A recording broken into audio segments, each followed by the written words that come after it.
ابو مسري، خلنا نكون يعني نتفق على هالموضوع، ما ادري اذا تتفق معي ولا لا. اللي هو تعادل القطر مع سويسرا كان مفاجئ، بس تعادل المغرب مع البرازيل ما كان في اي عامل من المفاجاه. لا، انا حتى البارحه انا ذكرت كنا نتكلم تحت الهواء بان حتى روماريو لما سئل عن هذا السؤال بان تعادل المنتخب البرازيلي امس يعتبر خساره، قال لهم هذا كلام اللي ما يفهم كره قدم. المنتخب المغربي واحد من افضل المنتخبات المتطوره حاليا على مستوى العالم، مش فقط في افريقيا. شفت لما نتكلم عن كوريا واليابان انهم مش سيريس في بطوله اسيا وانهم ينتظرون كاس العالم عشان يقدمون كل حاجه.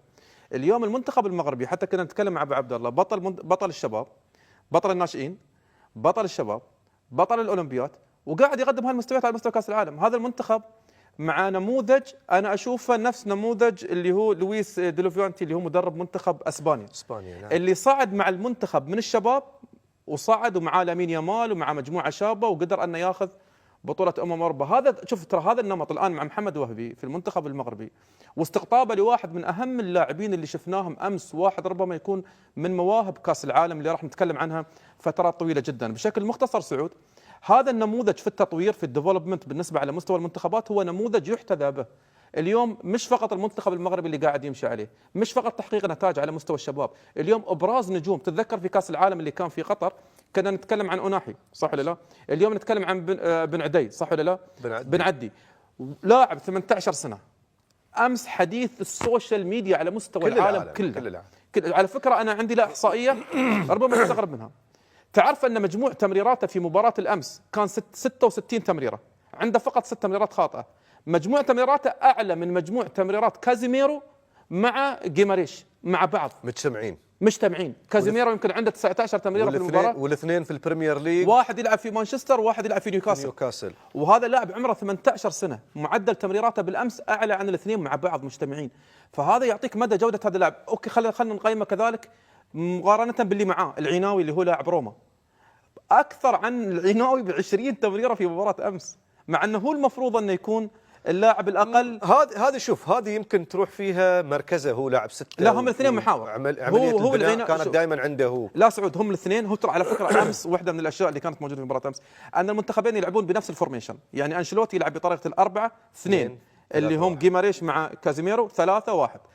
محمد وهدي يلعب بنفس الطريقه، عناوي وبن عدي في وسط الملعب، ويلعب امامه اناحي، وفي جهه اليمين وجهه اليسار 7 وال11 عنده راس حربه موجود، فيلعب بنفس الطريقه. فهذا اللاعب في مباراه امس تجاوز كل هالنجوم، لاعب عمره 18 سنه بمعدل تمريرات على مستوى عالي، وحتى على مستوى استرجاع الكره اعتقد بان هذا اللاعب راح يكون واحد من اهم مكاسب المنتخب المغربي. البرازيل بفينيسيوس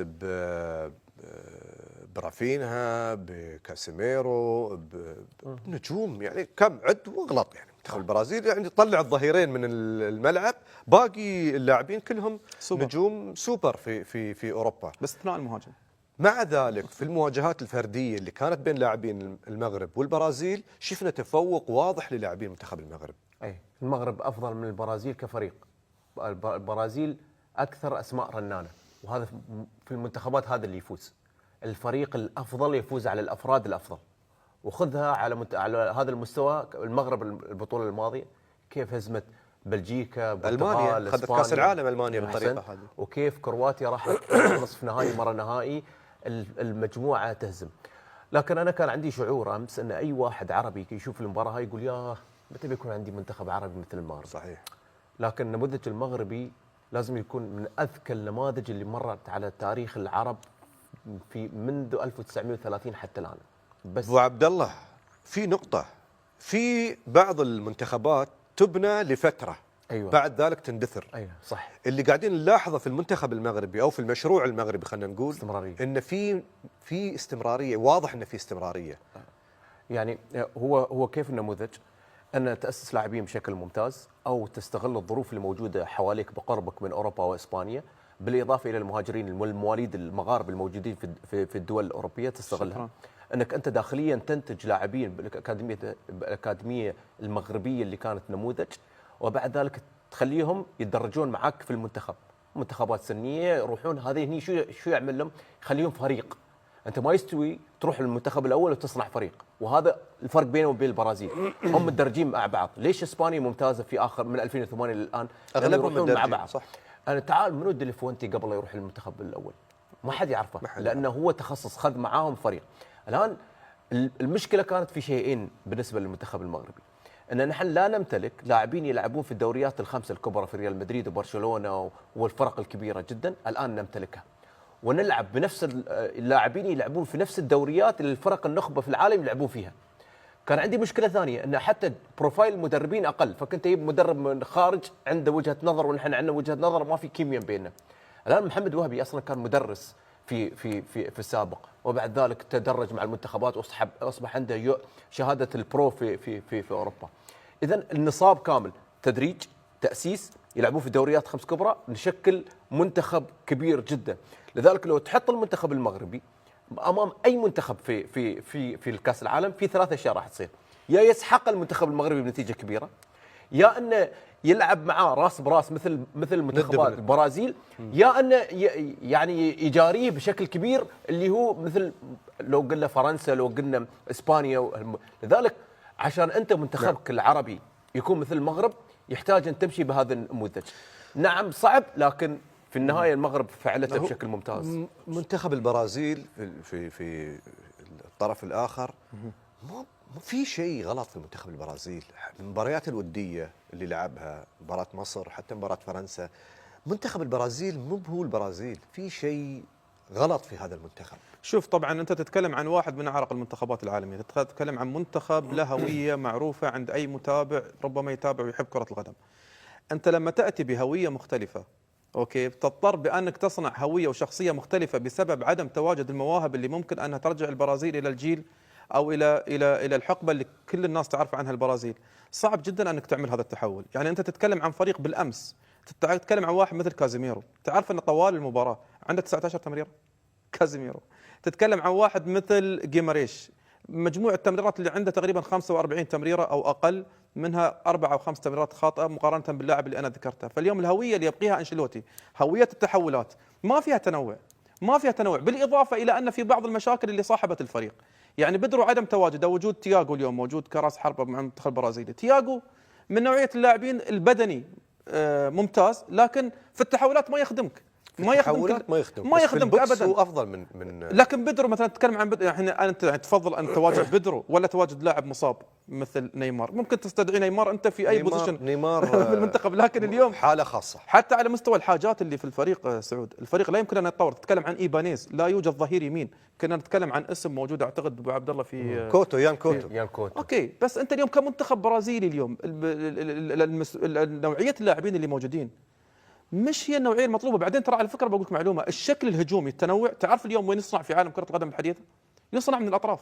صحيح. فاليوم اذا انت ما عندك اظهره مثل كافو، ما عندك اظهره مثل روبرتو كارلوس، ما عندك اظهره مثل مايكون، ما عندك اظهره مثل المجموعه اللي راحت قاعد يجيب زين. اسماء يا لا رجل، لا، انا ما يجيب يجيب الاسماء من باب فقط مجرد ذكر الاسماء، لا، انا اقول لك وين كان مصادر خطوره المنتخب هذا. انت ممكن هذين اللعيبه اليوم يعملون لك فارق هجومي بشكل كبير، لا يمكن انك تعتمد فقط على اللاعبين اللي منتخب البرازيل بشكل عام. انا والله انا ما اعرف، بس انا احس هذا الشيء. اول شيء حارس مرمى، عندك اثنين من افضل الحراس في العالم، إدرسون واليسون. دفاع، عندك جابرييل من افضل المدافعين هالموسم، وعندك الثاني جايب نهائي. نفس الفكره اللي قلت لك يا سعود، 6 عندك جماريش، اثنين قلوب دفاع كانوا يلعبون في نهائي تشامبيونز ليج. نفس الفكره اللي قلت لك باكيتا، برازيل حققت كاس العالم سعود. بس انا شفتهم امس البرازيليين ما في خطه، ما في هويه فنيه، ما في هويه فنيه، في مهارات وكعب وحركات، وفي اسلوب. ما حسيت ما في هويه فنيه، اسمح لي ابو عبد الله، ما في هويه فنيه، وفي اسلوب فقط معتمد على تحركات او يخدم تحركات فينيسيوس فرديا. أوكي؟ نعم. فرديا. انت الان كل مصادر خطوط، يعني امس فينيسيوس في جهه من؟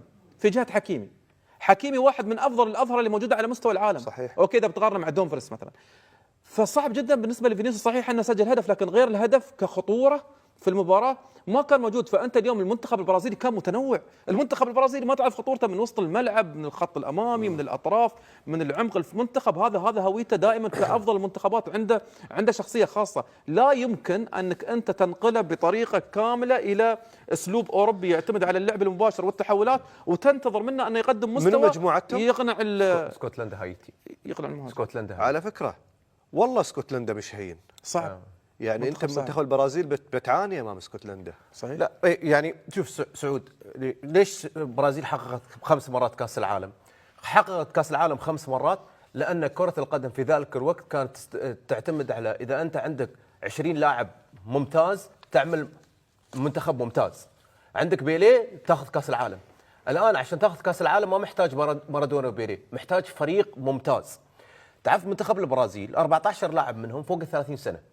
3 منهم يلعبون في الدوري الروسي والبقيه يلعبون في الدوري البرازيلي، كثير منهم يلعبون في الدوري البرازيلي، 3 يلعبون في فلامينغو. هذه التوليفه اللي في كثير من اللاعبين 60% من اللاعبين اللي موجودين في كاس العالم لاول مره يلعبون في المنتخب. هذا الرقم، هاي الارقام، هاي التنوع ما يخلق لك. البرازيل اعتقدوا ان الفارق بينهم وبين الارجنتين هو فقط ان اذا اتينا بانشيلوتي ودفعنا له 9 مليون هو راح يعمل لنا نموذج، وهذا خطا في المنتخبات. بس ما في مدرب برازيلي زين. لا انا اقول لك ان الحل هم كان ما في مدرب برازيلي شيء ثاني، يعني مثل ما عملت المغرب محمد وهبي، دام البرازيل ما تقدر تعمل، تقدر تعمل، بس المغرب كان مشكلتها في صناعه مدرب، وهذه عنده كثير ايجابيات في مشكله واحده، كيف نحلها؟ برازيل العكس، عنده وايد مشاكل من ضمنها عدم وجود مدرب. لذلك النموذج البرازيلي يمكن يخدمك كاسماء، لكن كفريق لا. ممكن تاخذ اليسون ليفربول او تشامبيونز ليج واثنين قلوب دفاع يلعبون في باريس سان جيرمان، في منظومه باريس سان جيرمان وارسنال يكونون مدافعين ممتازين. بس امس الصايبري من الدوري الهولندي يلعب من بينهم تمريره واحده ينفرد عليهم. لذلك انهم يلعبون جابرييل اللي يشوفه امس واللي يشوفه في ارسنال يقول وين. احسنت. انا ليش اقول لك اللاعب الجيد في نظام جيد يصبح سوبر، صح. ولكن اللاعب الجيد مع لعيبه جيدين بدون منظومه يصبح لاعب ضعيف. هذه هي مشكله البرازيل بشكل كبير. انشيلوتي عشان يختصر الوقت عنده نموذج نجح في ريال مدريد. عندي لاعب ممكن خلاق في اي لحظه يغير نتيجه المباراه اللي هو فينيسيوس، واعطاه اللي يبغيه. بس هذه لحظه في المباراه، في 90 دقيقه ثانيه اللي انت كيف تقدر تجاري منتخب صعب مثل المنتخب المغربي. بس عبد الله شوف، البرازيل ممكن يفوز. انا معك عبد الله، بس شوف رغم كل هذا اللي قاعدين نقوله عن الشكل السلبي بالنسبه للمنتخب البرازيلي، لكن لا يمكن ان تضمن عدم تطور هذا المنتخب خلال المباريات القادمه. هذه نقطه من النقاط المهمه جدا. انت ربما تكون في اعدادك للبطوله ما تكون منتخب مرشح، بس اثناء البطوله تعد نفسك، يكون في تطور في الليفل في اثناء البطوله. هذا يعتمد على مدى قدره المدرب على اداره المجموعه اللي عند اللاعبين خلال المباريات القادمه بطريقه ممتازه. يعني لا ننسى النموذج اللي كان فيه المنتخب المغربي في قطر. المنتخب بدا ولا واحد حتى مفتكر في المنتخب المغربي انه يمكن يوصل، لكن مع البطوله تدرج البطوله قدر يوصل بعيد. سعود، نعم. انا اشكركم. نغلق ملف الحديث عن مباريات يوم امس ونبدا صفحه جديده، صفحه مباريات اخرى سنشهدها من خلال هذه الامسيه. سنشاهد معكم ابرز او مباريات هذه كما شفنا الخوت الاعلام الاماراتي في اول تعليق ليه على تعادل المنتخب المغربي مع منتخب البرازيل، ونقولوا البرازيل اللي جاب تعادل مع المنتخب المغربي. اما المنتخب المغربي راه كان بامكانه يفوز في هذه المباراه هذه بكل سهوله، خصوصا في الربع ساعه الاولى سيطره مطلقه قمعناهم في مربع العمليات ديالهم، ولكن باقي عندنا هذاك الازمه في راس الحربه اللي ينهي الهجمه. يعني خاصنا شي قلب هجوم صراحه مزيان، وخاص الاكاديميه ديال المغرب تخدم على هذه القضيه، وخاصنا نشوفوا شي راس حربه يكون في المستوى، لان تيجيونا فرص ولكن مع الاسف تيضيعوا بسهوله. كما شفنا البارح راه كنت استغلينا هذوك الفرص اللي جاونا كاملين، كنا نخرجوا في هذيك الربع ساعه بواحد 3 الاهداف، ولكن ماشي مشكل. المهم هو ان وهبي عرف كيفاش يلعب مع البرازيل، عرف كيفاش يدير الخطه، وشفنا الفرق بين وهبي وبين وليد الركراكي. وهبي تيلعب كره هجوميه، تيلعب كره اللي تيحبها الجمهور المغربي واي جماهير في العالم تتحب ان المنتخب ديالهم يهجم ماشي يبقى راجع للخلف. شي كون كنا رجعنا خوتي للخلف مع البرازيل كانوا غيشكلوا علينا خطوره وربما يربحونا، ولكن الحمد لله وهبي تيلعب الهجوم وتيعرف يدافع ايضا. وشفنا يعني الدراري كانوا مقاتلين ولعبوا احسن مباراه لهم صراحه. والمباراه الاولى في هذا المونديال كانت مباراه قويه، ونتمنى المباريات الجايه لعبوا بنفس الطريقه واحسن. علاش لا؟ خوتي العزاز، السلام عليكم.